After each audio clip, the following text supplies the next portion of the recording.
우리나라를 대표하는 외교 인물이 누구일까요? 라는 질문을 던졌을 때 의외로 많은 사람들이 머뭇거렸습니다. 물론 반기문 유엔 사무총장을 얘기한 분도 있었고요. 좀 더 올라가서 거란과 단판을 지었던 고려시대 장위공 서희를 꼽는 사람도 있었습니다. 하지만 5명 이상의 외교 인물을 꼽는 사람은 별로 없었습니다. 그런데 우리나라가 특별히 막강한 군사력을 가진 나라도 아니었고, 그렇다고 유별나게 가까운 중국이나 일본과 비교할 때 인구가 많거나 영토가 넓은 것도 아니었습니다. 대체 수천 년을 강대국 사이에 생존하면서 오늘날은 G20 의장국까지도 하고 말이죠. 그렇게 한 데는 뭔가 이유가 있지 않았을까요? 오늘은 우리가 잘 모르고 있었거나 또는 알아도 정확히 알지 못했던 역사 속의 협상 리더십, 특히 실용 외교에 대해 살펴보려고 합니다. 협상 리더십은 비단 국가 간의 관계뿐만 아니고 조직 내에서 특히 모든 인간관계에서 꼭 필요한 요소입니다. 우리나라가 중국, 러시아, 일본과 같이 슈퍼 강대국 사이에서 생존할 수 있었던 비결 관련해서 미국의 제임스 팔레라는 교수의 지적이 좀 인상적입니다. 팔레 교수는 주변 국가와의 엄청난 국력의 차이와 불리한 지리적 위치에도 불구하고 조선을 비롯해서 한반도의 역대 왕조들이 수백 년 이상 장기 지속된 것은 바로 실용 외교 때문이라고 합니다. 프래그매틱 디플로머시라고 말합니다. 이런 말을 합니다. 전통 한국의 정치 체제가 많은 내후 외환에도 불구하고 상대적인 안정을 누리고 장기 지속될 수 있었던 이유는 무엇인가?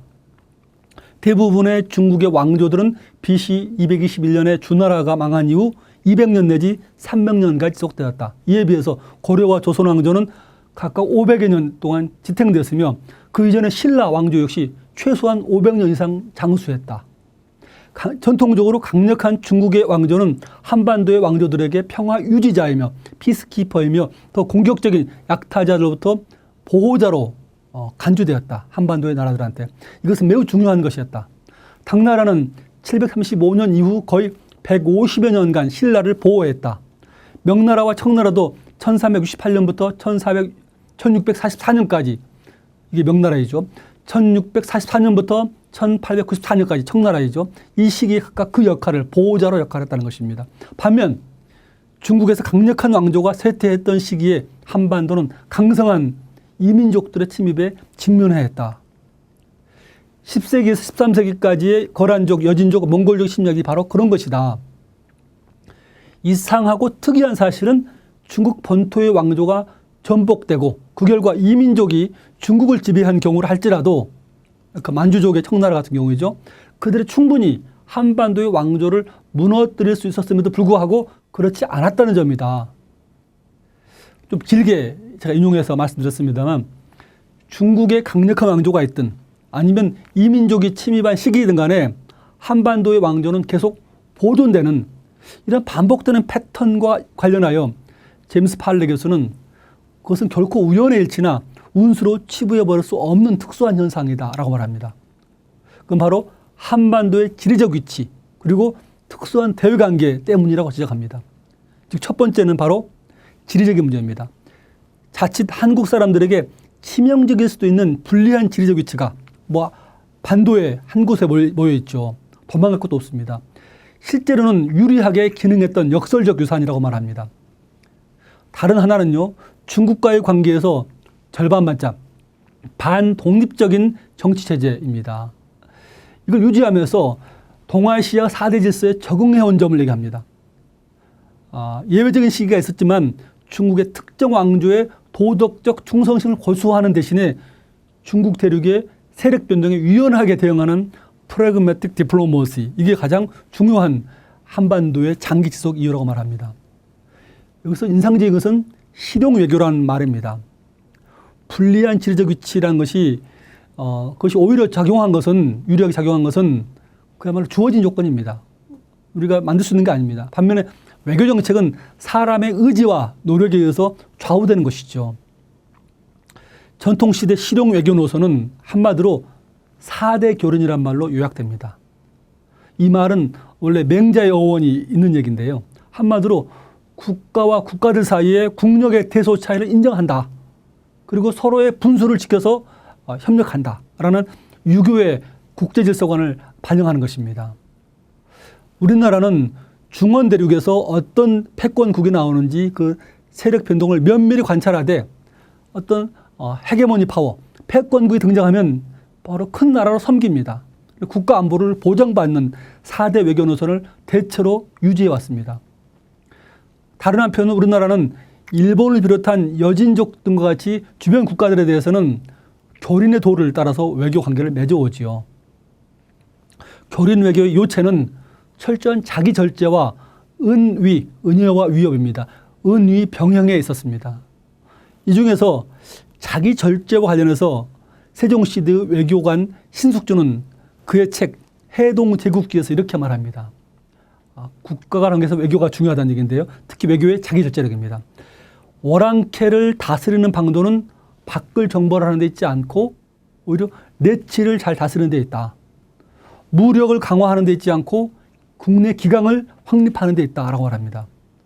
즉 중원 대륙의 패권 국가가 우리나라를 정벌하기 위해서 침공한 것이 유교의 도에 안 맞듯이 우리나라가 주변 국가를 정벌하는 것 역시 이치에 어긋난다는 것이며 내치를 잘하는 것이 오히려 외침을 막는 관건이라는 얘기입니다.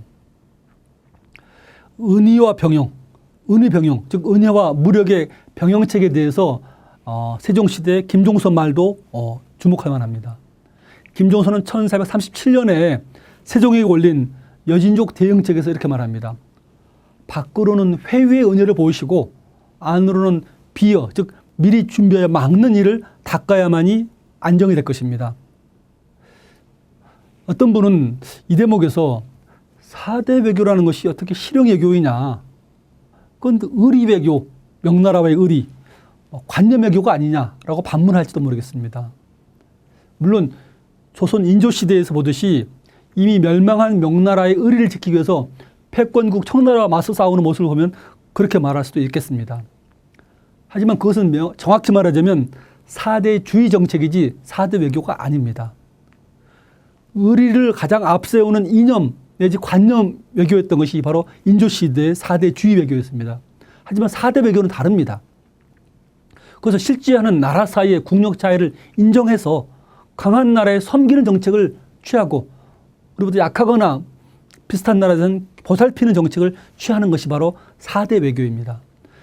만약 그 질서를 깨뜨리는 국가나 집단에 대해서는 언제든지 응징할 수 있는 힘에 기반한 평화 외교, 그 노선이 바로 4대 교련의 핵심이고 그야말로 실용 외교의 핵심이라 하겠습니다.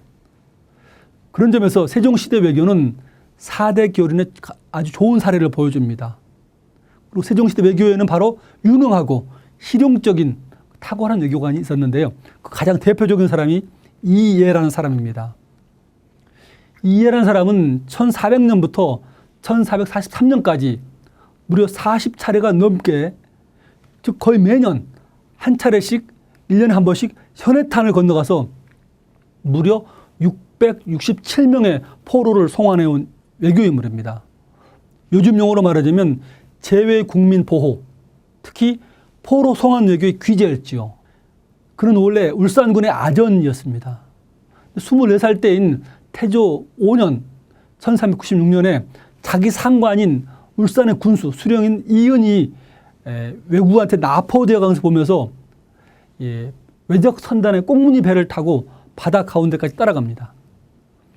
바다 한가운데서 왜구들이 자기 상관이 탄 배에 자기를 태워달라고 그는 요구합니다. 그 용기에 감탄한 왜구들이 그렇게 배에 태워줍니다. 왜구들은 원래 대마도 도착하면 울산 구수 이은 등을 모두 제거할 계획이었는데요. 그 이해가 상관에게, 그 군수에게 깍듯이 예절을 지키는 걸 보면서 이 사람은 조선의 참된 관리이다. 그를 죽이는 것은 아마 상스럽지 못한 일일 것 같다 하면서 생각을 바꿉니다.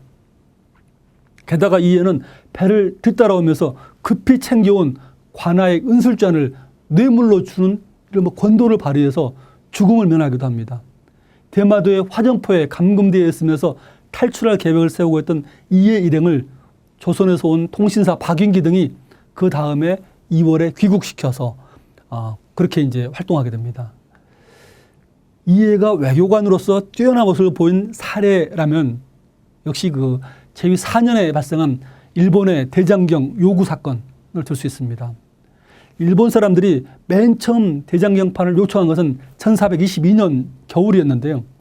바로 일본국 태후가 제발 좀 조선의 대장경을 달라라고 말했습니다. 새로 지은 절에다가 원판 대장경을 복원하고 싶다는 얘기였습니다.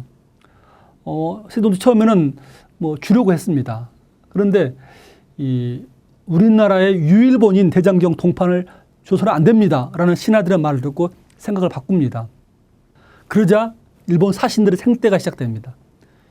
길에서 서로 마주볼 정도로 계속 오가는 신하들이 이어지는 가운데서 7,000권의 원판 대장경을 주지 않으면 차라리 여기서 굶어 죽겠다라고 단식 농성에 들어간 자도 있었고요. 심지어는 병선 수천 척을 보내서 약탈해버리겠다라고 위협하기도 했습니다. 세종은 마치 철부지를 대하듯이 그들을 달래고 가르치면서 대장경은 안 되겠고 밀교 대장판과 그다음에 화엄경판이 있는데 그걸 주겠다라고 했습니다. 회례사라고 불리는 사신도 우리가 보내주겠다고 했습니다. 빈손으로 돌아가면 처벌받을지도 모르는 그런 일본 사신들에 대한 배려였지요. 그런데 문제는 우리 회례사가 일본에 갔을 때 터졌습니다. 일본은 1424년 회례사로 간 박안신과 이해의 일행을 시모노세키에 무려 55일간이나 구류시켜 놓습니다. 그리고 우리가 무장한 배로 조선을 치겠다라고 협박을 합니다.